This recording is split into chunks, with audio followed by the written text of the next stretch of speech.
Welcome to the Naked Wine Podcast. Two best friends in wine. Natural and free. Skin contact sometimes, unfiltered never find. Organic grapes and yeast. Welcome to the Naked Wine Podcast, episode 16. Sweet 16. Oh yeah, Sweet 16. We moved away from the quinceañera and we're on the Sweet 16. Whoop, whoop. And we are in beautiful Palm Springs. Yeah, cheers. Cheers to us. Cheers to you. Hope you guys are having a great time, whatever you're doing, whether you're listening or watching over there. So here we are, episode 16. We're going to talk about what does natural wine taste like? Yeah, so if you're going into a tasting where you know it's going to be natural wine, or you've bought a couple bottles of natural wine. Or you have your funny nephew or funny niece that is like, natural wine this, natural wine that, low intervention, biodynamics, unfiltered, unfined. And you're like, okay, let me try it. What do I expect? Yeah, so we just thought we would run through some things that you can expect in the taste of natural wine compared to, maybe the wine you're used to drinking that isn't natural, and kind of like dig in deeper to why there is a difference in taste and whatnot. Yeah, why there is a difference. Yeah. And then, maybe why you might want to come accustomed to it. Yeah, exactly. So first things first, we're drinking wine, or it's not the Naked Wine Podcast. We're always drinking wine. Boom. Oh, you're not going to be able to see this on the boob tube, but this is Breaking Bread Winery out of Mendocino County, Redwood Valley area in Mendocino. Breaking Bread, it says here, is out of Healdsburg, and this is 100% Grenache. So we're talking all one varietal, the Grenache grape. The Grenache grape, it was fermented under carbonic maceration or whole cluster fermentation, which we've talked about in previous podcasts, basically meaning that they're not crushing the grapes. They're just leaving them whole cluster and letting them ferment inside the grape. Exactly. Letting them get nice and juicy. They kind of explode and crush upon themselves. It basically takes any varietal and makes a super approachable, lower tannin, easy, approachable. I think I said approachable twice now. It's very version of the wine. Yes. And this wine is delicious. I've had this once before. I really like it. Yeah. Well, cheers. What do we taste? What do we taste? So we have it chilled, which I highly recommend. It smells yummy. Right off the bat, full carbonic maceration means lower tannin. And there's for Grenache can have a lot of tannin. It's teeny bit present, but it's definitely lower tannins. Definitely, the acidity is really nice. I feel like I get like a lot of red fruits, cranberry even I'm kind of getting. Oh yeah, like little things. This would be good Thanksgiving wine. It would be perfect with some like turkey. We're filming this October 2nd, 3rd. Whatever. Yeah, so Thanksgiving's around the corner. Oh yeah, October 3rd. Shout out Jay Froberg. It's his B-Day today. Happy birthday to Jay. And for you listeners, we are actually in a hot tub right now. We have two beautiful, watchful meese. Moose. Let us know in the comments, what are two moose? Mooses? Meeses? Meese? A meese? A moose? A flock of Anyways, moose? We're at our dear friend's house, Mr. David, and he's been so nice to host us. Yeah, David Leaner. We love him dearly. Shout out to him. Although he is not a wino fan. No, he's more a vodka fan. But he's been gracious. He let us use his place. Best host ever. Anywho, so Let's get into it. Let's get into it. What does natural wine taste like? I think we're going to run through some of the characteristics and why it makes natural wine taste a certain way. Totally. So let's see. And again, these are just like generalizations. Yes. So we have to preface this. Full preface and full disclaimer. Yeah, there's all kinds of natural wine. I mean, the whole spectrum.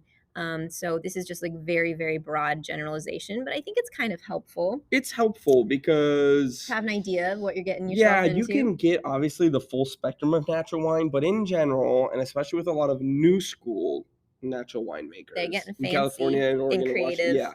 Very creative. Very creative. This is kind of a broad generalization. So take it for what you will, but here we go. Okay, so we'll dive in. So we've mentioned this a ton on the podcast, but one thing that you will definitely notice in the taste of natural wine is it's going to be lower in alcohol and lower in sugar. So that kind of means, obviously, with your taste buds and your tongue, is it's not gonna feel quite as like full in your mouth because of the lower alcohol and the lower sugar. So it's not going to taste like one of those, like I'd be very surprised if you tasted natural wine and you're like, wow, this is like tastes like a big bold California cab with a bunch of Yeah. oak on it. Like you're not going to find that really in Yeah, like a natural wine. jammy raspberry jam on Exactly. toast type of thing, which you can get with some like Yeah. stereotypical California zins and cabs.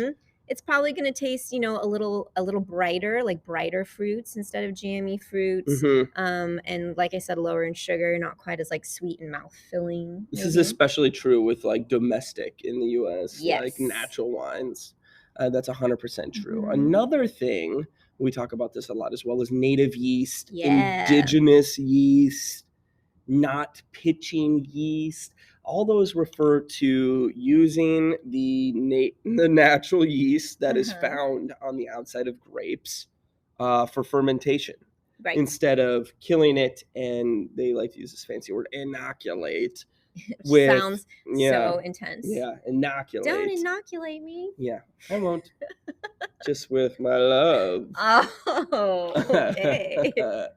Remember, we're not dating podcast people. But, don't get too excited. Just besties. Yeah.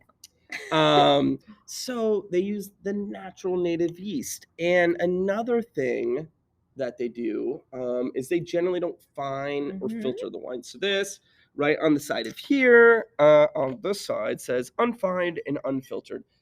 That's a pro tip that it's most likely a natural wine. What that means, unfined, means it's cloudy. They didn't like decloud it. And we talked about ways you can decloud wine, but they didn't decloud it.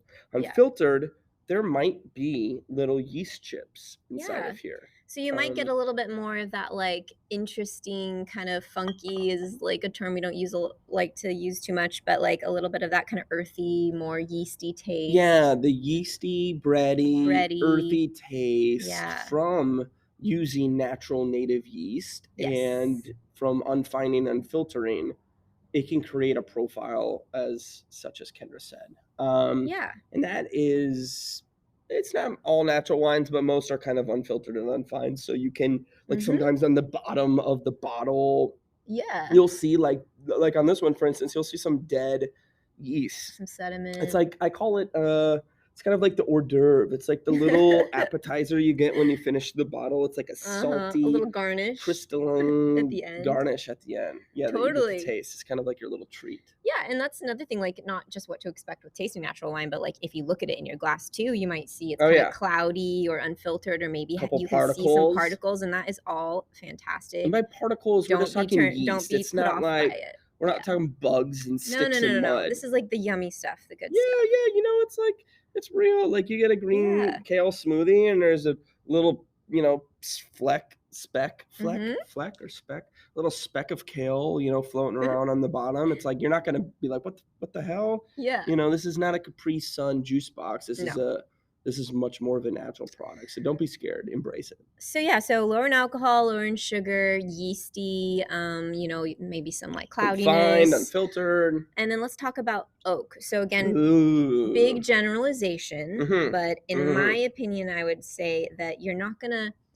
So like natural wine is all about like letting the grape be like the purest expression of the grape. Like we want pure wine, clean wine. For like a coffee lover's comparison, like single origin, and maybe you hate this and this sounds snobby to you, but you know what, too bad.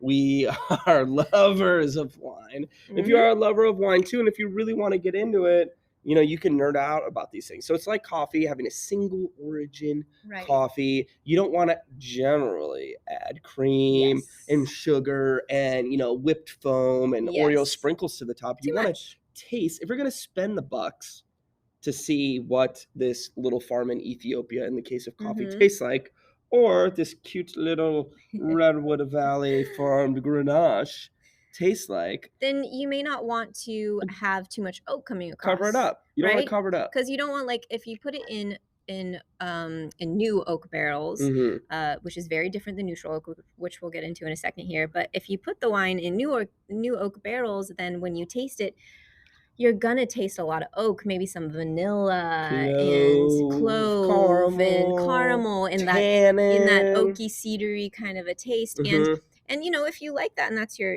jam, fine. But like you don't expect that in natural wine. Like if somebody poured me a glass of wine and they didn't tell me what it was and I took a sip and instantly oak just hit me in the face, I would be like, I'm pretty sure this is not a natural wine. I would say pretty sure it's pretty not. Sure. Yeah. It can still be. It could be. You know, we've talked about the different levels of what qualifies for natural, and that's just one of like the 7 or so on that list.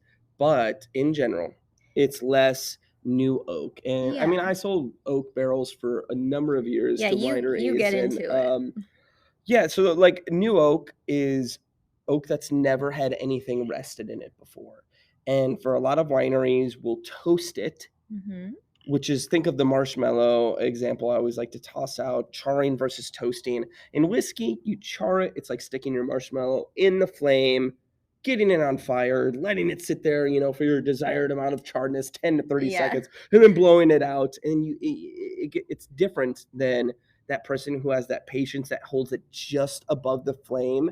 And you're like, oh, I hate you. You have the patience to spend 2 minutes slowly turning and just caramelizing the sugars, and it turns light brown. You're secretly very jealous, but that's like a toasting analogy. Yes. So wine barrels are only toasted, not charred. But a lot of natural winemakers, even when you have that new oak barrel that's toasted for the first time and you stick wine into it, it's going to pick up a lot of characteristics from the barrel. You empty it, you fill it up again, you empty it, you fill it up again. By about the 3rd time or 4th time, winemakers call it neutral. It's just a vessel. But it's an important vessel, and I will say that oak is essential in winemaking. Oh, for sure. Not just for you associated with wine, and even when it's past its giving flavor of its stage in life, it's like an oxygen exchange vessel. That's why people that's why they've been making wine in oak barrels for thousands of years, is because of the oxygen exchange, which is super important and crucial in the development of wine. Yeah. Because you need some oxygen, not too much oxygen. Yeah, but it's depending on how you're trying to make it. Yeah, exactly. You don't have to do it in oak, obviously. But it's one note I put down is you don't want to overwhelm your fermented grape juice in its simplest form. Yeah, you want it to be able to speak for itself. And kind of another thing with oak is, again, what we were saying of like maybe natural wine sometimes won't feel, especially with the reds, as like full in your mouth, like full bodied. And sometimes oak, especially if it's been aged in new oak, can have to do with that too, because oak does bring out more tannin in the wine and kind of like imparts those tannic tastes kind of from the oak. So if it has been aged in new oak, then it will feel like a more fuller in your mouth. And since natural wine really isn't that much, then it'll just feel probably like a little thinner than what you're expecting if you're used to drinking the big Cali wines. So let's talk about this. Let's compare and contrast. This is a California Grenache, and I feel like most people who are listening to a wine podcast are familiar with Grenache. Yep. It generally can be a big grape. It can be. So let's compare a traditional, like a conventional California Grenache that you can find on most common grocery store shelves versus this cute little Breaking Bread Winery Grenache. Which is very easy drinking. It's like it's very poppy. The exact opposite of what you're accustomed to, which is it can be hard if you're a newbie to natural wine and you're like, I like Grenache, I'll try this. And you taste it and it's not what you expect. Or what you're used to. Yeah. And you're either in one of two boats. You either write it off, or you're like, hey, I'll give it a shot. I'm super adventurous. There's not a single fruit or vegetable or food item that I don't like.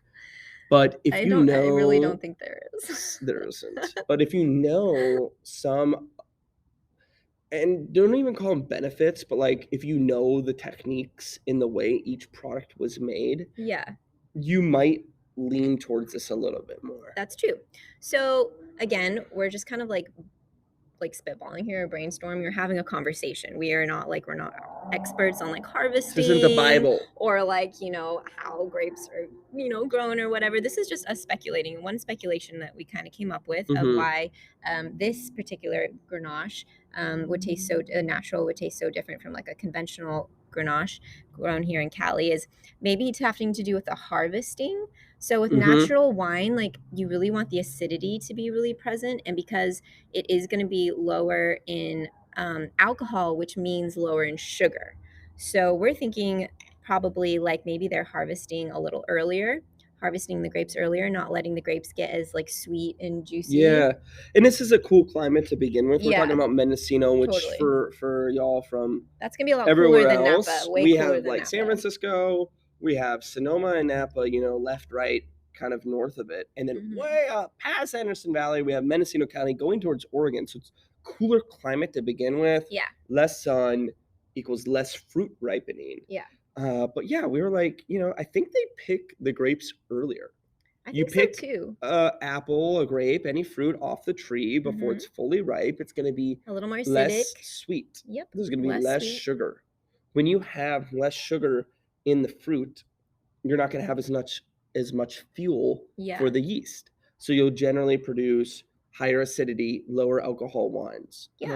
And let us know if you're a natural winemaker. Let us know if that's true. We're just curious. If you harvest earlier on purpose to create high acidity, lower alcohol wines. Yeah, we're curious about that. So again, natural wines, you're gonna expect lower in alcohol, definitely lower in sugar, some more earthy, yeasty tasting notes in there, some cloudiness from no fining or filtering, and then you're not gonna have a lot of new oak contact, and so that'll kind of like make the wine be a little brighter in your mouth and kind of lower in tannin and whatnot. Yeah, and for the newbies, for the adventurous parents, aunts and uncles, dear family members, and strangers, if you want to try natural wine, here are my couple of tips. If you're used to a certain type of wine and you're so bold and so much of a risk taker that you want to delve into this world, try these things. Try Old World first. I love California. I love my new school natural winemakers, my hipsters, my homies, my Burning Man crew. We absolutely love you, and that's what we drink. Yeah, that's what we drink. But it might be too adventurous if you're new to it. Old world winemakers in France, Italy, most of Europe, all of Europe actually, have been making wine for thousands of years in more of a low intervention natural way. Yeah, this is not a new thing for them at all. And got it down a little bit more. And like I was just in France, and I have to say I drank a lot of natural wines there that I 100% wouldn't have taken a sip of and immediately been like, oh, this is a natural wine. The lines are a little bit more blurred. They're and I'm not trying to hate on California new school winemakers, but it's like they've perfected this craft. They're they're just in general less experimental, and they've had generations of passed down in their family to perfect this craft. So it's a little bit more of a sound product to where New World, and like in the United States, like we're more prone to experimentation. Yeah, there's some, and we're here for it, and we're gonna drink it. But like, if you're new to it, reach for Old World first. Yeah, something from France, Vin de France, Spain is great. There's a massive natural wine movement.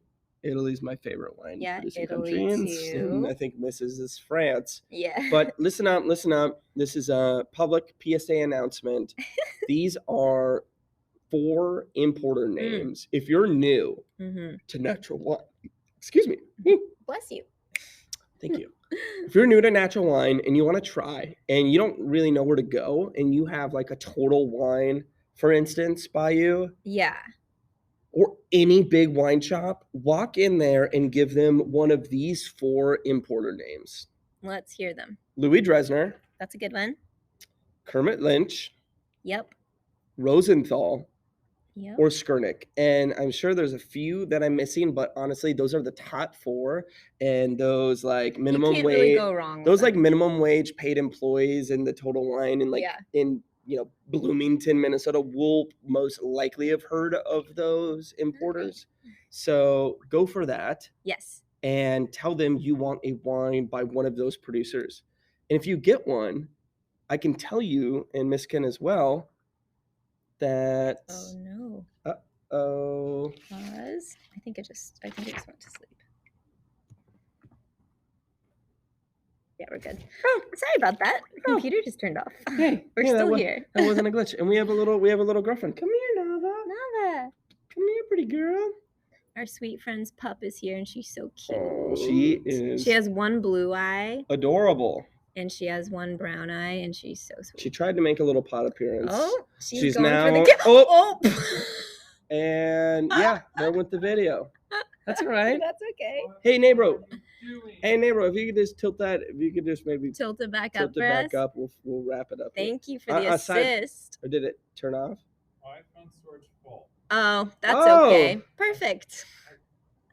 Maybe it was meant to be anyway, I guess. Well, we'll wrap it up here for the audio for everyone. Yeah, so check out those wonderful importer names that Rem just go gave for you. Old World and say Kermit Lynch, Rosenthal, Skurnik, or what's the last one here? Louis Dresner. Yes. Go in, check them out, drink some natty wine, and enjoy. Yeah. All right. All right. Well, cheers. Thanks for listening. Here's to us, and here's to you. Bye, people. Go natty or go home, peeps.